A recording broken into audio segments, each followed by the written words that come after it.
Here's the way I would define Airwave, and then what I would hope is that any associate at this SLT, senior leadership team level, all the way down to the customer support level, is it's all about being empowered and enabled, be able to make decisions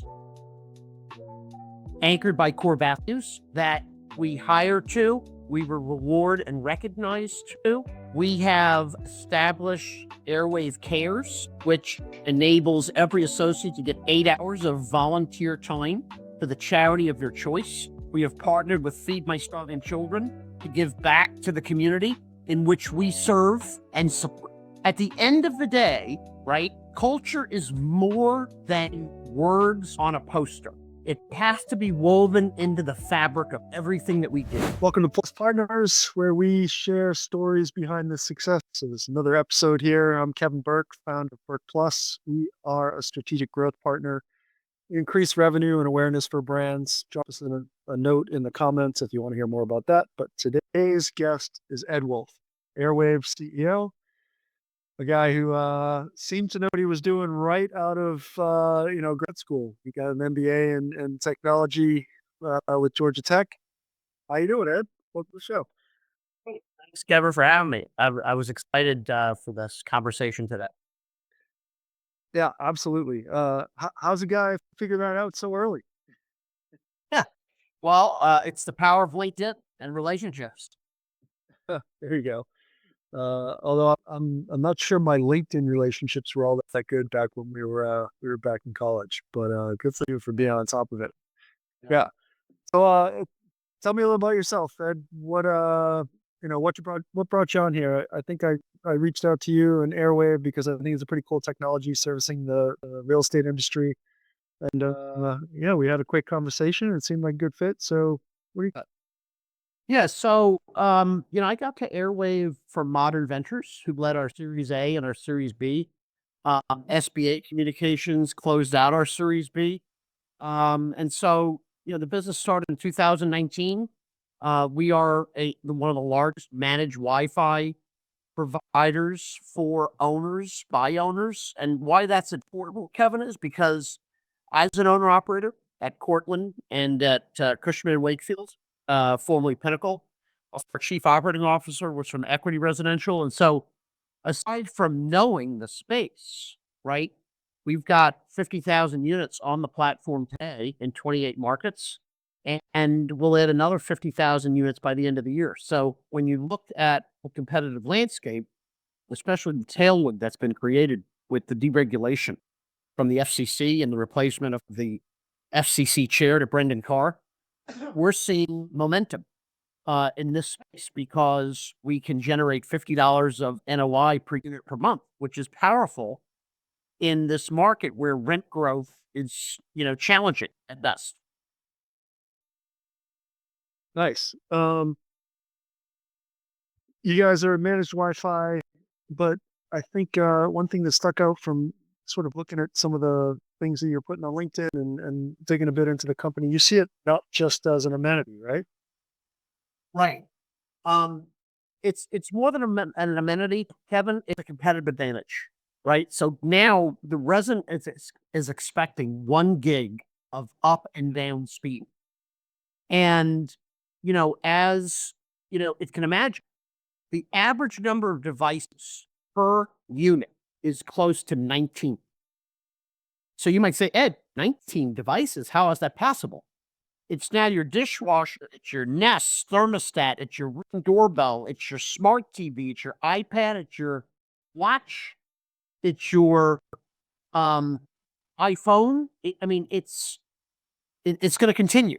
And so therefore, the need to have convenient, accessible, affordable Wi-Fi is now more important than ever before. And if you're not providing it as an amenity and a convenience, the resident will vote with their feet and go to a community that will. Yeah, I think the reality too is it's not just for fun anymore, right? A lot of people are working out of their apartments or have an office set up inside and they need the speed. Yeah, and COVID really transformed this business because now more than ever before, as people are coming back into the workforce, people are still doing hybrid. They're still doing 3 days a week at home, 2 days in the office, and speed is required. It's not optional. Yeah, I think it's, you know, it's even beyond that, from a day-to-day perspective for folks too, right? Is that they're consuming so much media, they're doing their shopping, it's not only a lot of devices with a lot of, I think draw onto, the data that's available. It's just they're functioning on the day-to-day via the internet so much more than they ever have before. And like you said, it's going to continue to go that way. That Yeah. Yeah, the COVID thing, that's an interesting discussion. A lot of the folks that we talk about or talk to on the podcast are the building platforms for everything from energy management to facilities to maintenance and repairs. And then we have service providers, maybe similar to yourself on the tech side, but I, the the way that people sort of utilize their homes has changed significantly over the past 5 years. And homes being, loose term, it can be a single family dwelling, but a multifamily especially. Um, how did you guys respond to that and sort of get ahead of the curve when it came to this kind of delivery of this amount of speed, this amount of data availability for you? Kevin, one, we stood up an advisory board with industry thought leaders that are going to drive product innovation for us. And then we stood up a user group. These are the people on the ground that are physically interact. Um, and we're engaging with them on, what the expectations are, what's important to see. What is Wi-Fi 7 going to do, and how is that going to transform the space? How are you planning to respond to 6G? These are the technologies are not stagnant. They are evolving, they're changing, and as a tech company, we have to be on the forefront of that. And the only way I know how to do that, right, is to assemble industry leaders that are engaged in this space. We've been very fortunate to have a blended mix of technology executives and operations executives that provide thought leadership and vision with regards to what their expectations are and what are they seeing and how do they want their trusted service provider to respond and react. Uh, if I'm uh, if I'm renting a new apartment, I'm sort of entering into uh, my lease and my how do I know that Airwave is going to be the provider for my services? Is that something that you guys establish yourselves on the front end so that people that know the Airwave brand or maybe have had a good experience for it previously can know that you are the trusted service provider for that facility, or is that something that they discover along the way and they don't have a choice? It's a great question. And really where it starts is on the welcome letter. It's welcome to the community. Here's your managed Wi-Fi provider. It's easy. You scan a QR code on the access point in your unit, and you're on. No technician funded, no equipment required, right? Then it's billed with the rent. Easy, convenient, affordable, and reliable.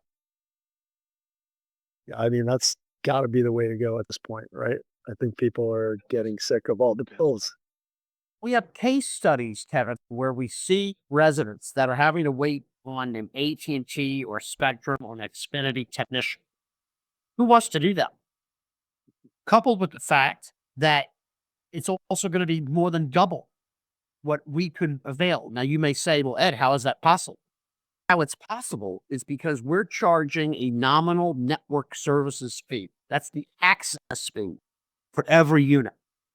The property management company is then charging a market rate for that Wi-Fi. And so it's typically less than retail. And again, not only is it an amenity, it becomes a competitive advantage because now if they go on the open market and they're paying $100 on average for 1 gig of speed, and they can live at their apartment community for $75. Residents are winner. They just saved $25 a month. They haven't had to wait on a technician. They can scan a QR code and they're online within minutes. That's Fact. awesome. Yeah, that's awesome. But is there any kind of like hardware partnership that you guys work on in the background? Or is that pretty much up to the owner operator? Yeah, we are our preferred platinum provider is Ruckus. They are the gold standard in AP access points, whether it's the R650 or the R630, right? We are going to always promote the latest technology that remains relevant and that can afford and avail to the resident. Again, I'm going to continue to say it because that's what it's about: ease, convenience, affordability, and reliability. Let me double back just for a second. You kind of came in on the tailwind that venture kind of provided to give Airwave a boost. Seems like some of the smart decision making probably goes hand in hand with that kind of investment. Decision making that I'm talking about is sort of setting up those advisory boards and user groups and things like that. That kind of insight and development to make sure that you have good operable data on what people are looking for and how it works, in the facility. Pre that investment, if it's a younger company, they're trying to get their feet on the ground. What are some of the sort of key ways that they can, leverage, I guess, uh, lessons from you guys as they move forward, in their business journey? Yeah, it's a great question, and I'm going to answer it this way. I'm a voracious reader, and I love the book Good to Great by Jim Collins. It talks about the hedgehog concept. What do you want to be the best in the world at? And perfect it. You stick to your knitting, right? So at the end of the day, let's focus on what you want to be the best in the world at, and then refine, perfect, and enhance it. Don't get over your skis. Don't be everything to all people. And that's what I mean by stick to your knitting. So for us, our whole premise is not to be the low cost provider. We are the gold standard. There's an expectation, right, that when you deal with Aerwave, you are dealing with talented, confident, and capable people that understand real estate, that understand tech, that has been built by customers that have an expectation of ease, convenience, affordability, and reliability. Now, lessons learned is let's be good financial steward with the resources, people, and dollars to ensure that you're building a platform to last and to also have a vision, a mission anchored by core values with a business plan that ties it all together. I think if you take that structured and thoughtful approach, you will build a company to last. And that's what Airwave has done and will continue to do as we become the market leader in managed Wi-Fi for real estate. It's great advice. What and I love hearing that because it's very straightforward, right? It's very specific focus and it's kind of an easy to follow game plan. Where do you see, and maybe tell me a little bit about, but where do you see, that corporate culture that you build that follows, that shared vision along? Like, what's it like working at Airwave, and how do you make sure that everybody stays on the same game plan? Yeah. So this is probably my favorite topic because I've seen good cultures and bad cultures. Here's the way I would define Airwave, and then what I would hope is that any associate at this SLT, senior leadership team level, all the way down to the customer support level, is it's all about being empowered and enabled, be able to make decisions anchored by core values that we hire to, we will reward and recognize to. We have established Aerwave Cares, which enables every associate to get 8 hours of volunteer time for the charity of their choice. We have partnered with Feed My Starving Children to give back to the community in which we serve and support. At the end of the day, right, culture is more than words on a poster. It has to be woven into the fabric of everything that we do. Once a month, we have a town hall with every associate. We kick off by reiterating what our mission is, what our vision is, what our core values are, celebrating wins, recognizing birthdays and anniversaries to create connectedness. We are geographically dispersed, Kevin. Very hard to create connectedness when you're remote. And so establishing Aerwave Cares, establishing a charity of its choice, it's gaining momentum, right? So we have 3 core hubs, LA, Dallas, Atlanta. Those 3 core hubs have a critical mass of people. And so those core areas are empowered and able to pick out the charity of their choice and then to connect those associates with that charity and participate in giving back to the community that they serve. That can be rinsed and repeated in LA and in Atlanta. And I'm going to give you a real example, right? So Feed My Starving Children is the Dallas charity of choice. I had somebody reach out to me after our monthly town hall and said, there's a charity in LA that I'm very passionate about and I would love to have Airwave participate in. And would you support that? I said, absolutely. Again, we're empowering and enabling associates to be the best version of themselves and create connectedness amongst their peers to a common purpose. Love it. I love the support network too. It's great. I don't know, that town hall vision is really something that's very appealing, right? It not only brings everybody together, but it makes sure that everybody has access to that leadership team in a way that isn't specifically aligned with a business need or an operational need, right? That is a great culture building moment. Um, okay, LA, Dallas, Atlanta, 50,000 units, 28 markets. What's next? Where's the next hub? Next. Our next goal was 100,000 units on the platform. And we're not stopping there, right? We have a 5-year plan and strategy coming. That was memorialized in our business plan. That was supported by our investors. And now it's about execution and the discipline of getting things done. And when we do what we say we're going to do in the time frame that we say we're going to do it in, it's all about execution. It starts and stops with that.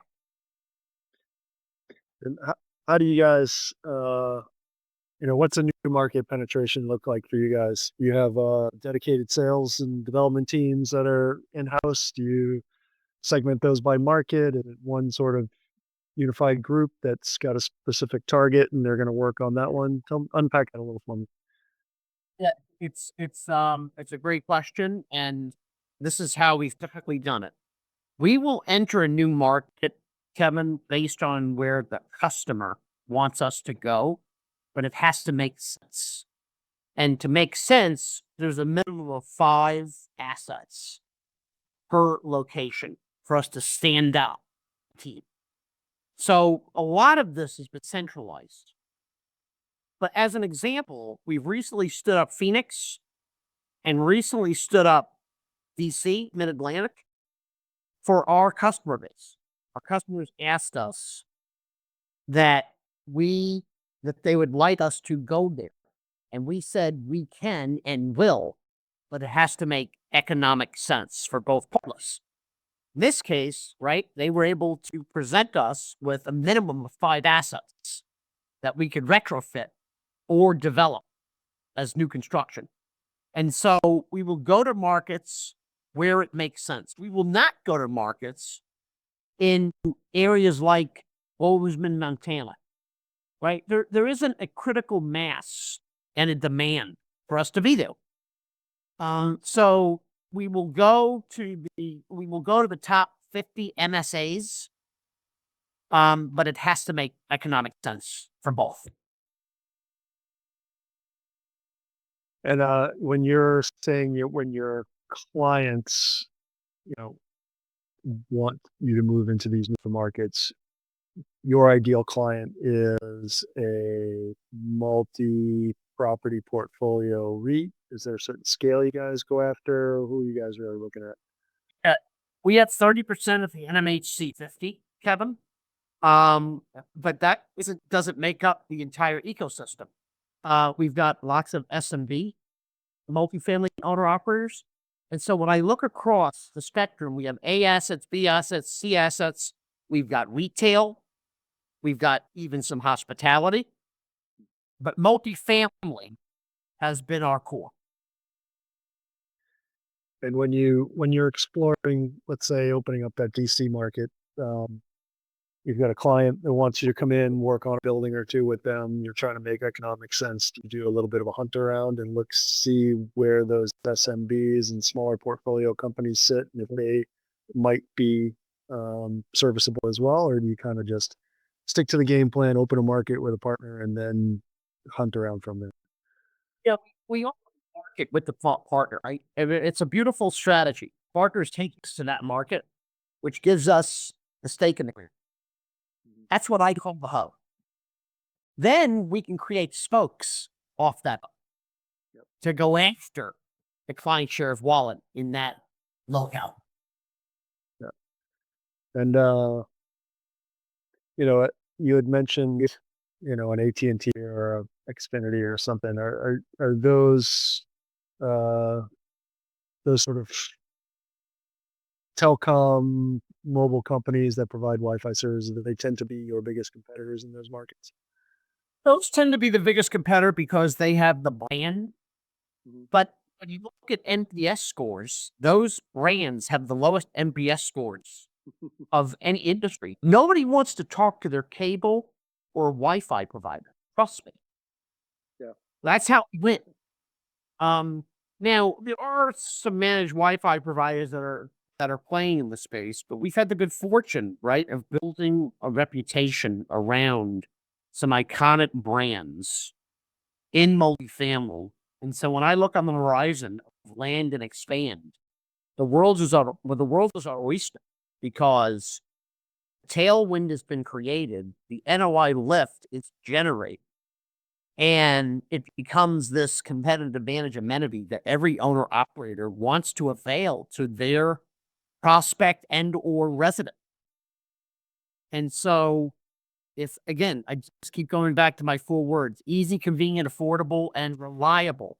If we can provide those 4 attributes, we win, the owner wins, and ultimately the resident. It's a win-win-win. If